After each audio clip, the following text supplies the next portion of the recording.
Anugerah dari Tuhan Yesus Kristus, kasih setia Allah Bapa, itulah kiranya menyertai kamu sekalian. Amin.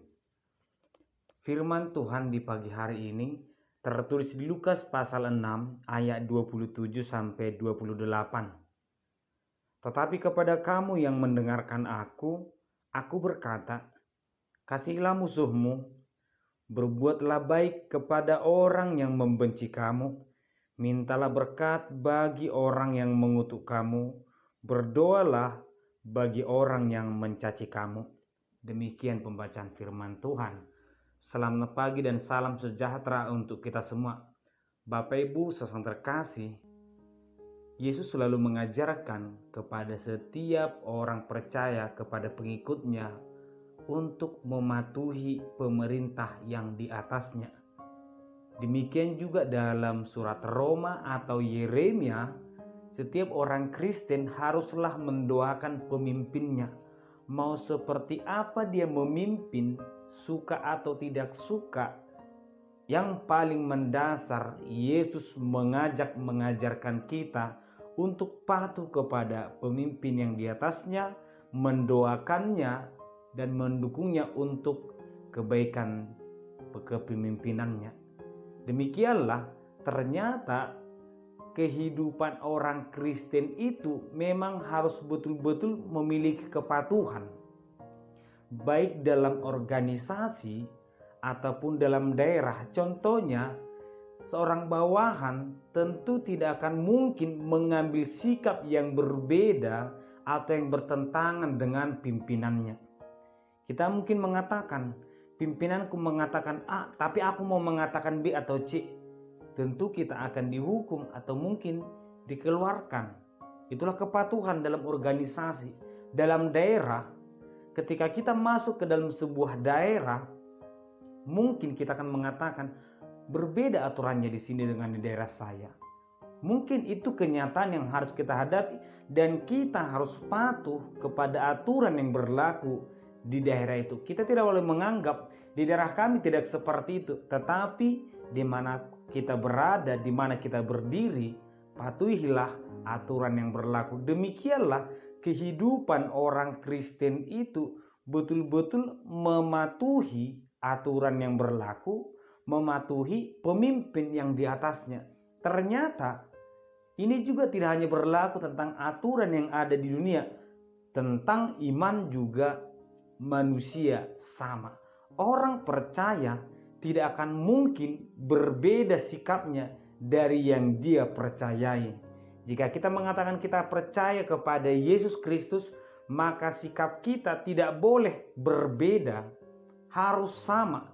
Demikianlah kita akan disebut sebagai anak-anak Allah, bukan karena darah, bukan karena suku, tetapi karena kita memiliki kesamaan sikap atau sifat dari Yesus Kristus. Dalam pelayanannya, Yesus selalu mengajarkan kita untuk melakukan hal-hal yang baik. Dan bahkan bisa kita katakan apa yang dilakukan oleh Yesus itu bisa dilakukan oleh orang-orang beriman. Sehingga Yesus menegur dengan bahasa sederhana, jika kamu memiliki iman sebesar biji sesawi. Artinya jika kita memiliki iman, kita mungkin bisa mengatakan atau memindahkan gunung. Jika kita memiliki iman, mungkin bisa kita melakukan sebuah mujizat. Kepada Petrus juga, ketika Yesus mengajak Petrus untuk berjalan di atas air, Petrus pun hampir bisa melakukannya. Tetapi Yesus mengingatkan tentang imannya. Demikian juga ketika kita melihat apa yang dilakukan, semua yang dilakukan oleh Yesus haruslah bisa kita lakukan. Hal-hal yang menurut kita besar, hal-hal yang menurut kita sulit, ternyata Yesus sudah melakukan itu dalam standar manusia, bahwa manusia jika dia beriman, dia akan mampu melakukannya. Oleh karena itu, tidak boleh kita katakan, itu kan karena dia Yesus, itu kan karena dia Allah. Tidak seperti itu. Yesus mengajarkan, akulah jalan kebenaran dan hidup. Apa yang kulakukan, itulah yang harus dilakukan oleh setiap orang percaya. Oleh karena itulah, salah satu hal yang paling kecil, sederhana, tapi sangat sulit, itu juga ditekankan Yesus dalam firman Tuhan ini. Mengasihi musuh, mendoakan musuh. Tentu tidak ada untungnya sekilas ketika kita mengasihi musuh, mendoakan musuh. Secara manusiawi kita akan terdorong untuk membalas atau membenci dia, bagaimana supaya hati kita tidak sakit. Tetapi Yesus berkata di ayat 27 di kalimat pertama, tetapi kepada kamu yang mendengarkan aku, kepada kamu yang mendengarkan aku, kepada kamu yang mau percaya kepadaku, kepada kamu yang mau mengikut aku, kepada kamu yang mau menerima janji daripadaku, kasihilah musuhmu. Berdoalah bagi mereka yang menganiaya kamu. Tentu ada dua penekanan penting dari kasihilah musuhmu. Yang pertama, ini memang tidak tentang kepuasan. Orang-orang tidak akan pernah merasa senang ketika dia dikhianati. Tetapi yang pertama, kasih itu memutuskan rantai kebencian. Ketika kita saling membalas kebencian, maka kejahatan itu akan semakin besar. Tetapi ketika kita orang beriman mulai untuk memutuskan kebencian itu, percayalah itu akan hilang. Karena memang hanya kasihlah yang bisa mengalahkan kejahatan. Yang kedua adalah tentang kesalahan mereka, tentang apa yang kita rasakan. Kita akan membaca mungkin di ayat 35 bahwa Yesus mengatakan itu urusan Tuhan. Bahwa Tuhanlah yang akan menolong kau dan menganggap engkau sebagai anak-anak Allah, sebagai anak Tuhan yang menerima janji dari Tuhan.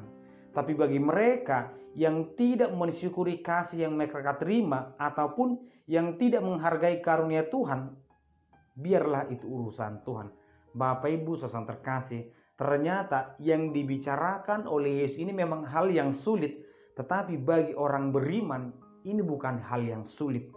Bapak Ibu saudara terkasih, mungkin hal ini ditekankan oleh Yesus karena Yesus melihat banyak orang yang sudah mengenal kasih, sudah melakukan kasih, tetapi hanya sebatas bagi mereka yang memang dia anggap layak untuk menerima kasih. Mungkin karena suku, karena keluarga, karena marga, aku mengasihinya. Atau aku mengasihi karena dia sudah mengasihi aku. Yesus menegur, apalah upahnya? Upah kita jika kita hanya mengasihi orang yang mengasihi kita.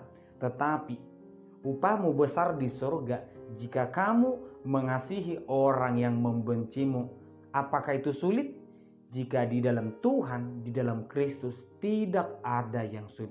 Oleh karena itulah Yesus mengajak kita, mari berfokus kepada Kristus, kepada janji keselamatan yang daripadanya, bukan kepada dunia ini. Amin, kita berdoa. Terima kasih Tuhan, di pagi hari ini kami mendengarkan firman-Mu. Berkati kami Tuhan, kami yang mengimani, mempercayai kepadamu Tuhan, biarlah kami mampu untuk melakukan kehendak-Mu. Berkati kami Tuhan untuk mengasihi musuh Tuhan, agar kiranya kami mampu memutus rantai dosa Tuhan, rantai kejahatan. Berkati kami agar kehidupan kami menjadi berkat. Dalam nama Anak Yesus Kristus kami berdoa. Amin.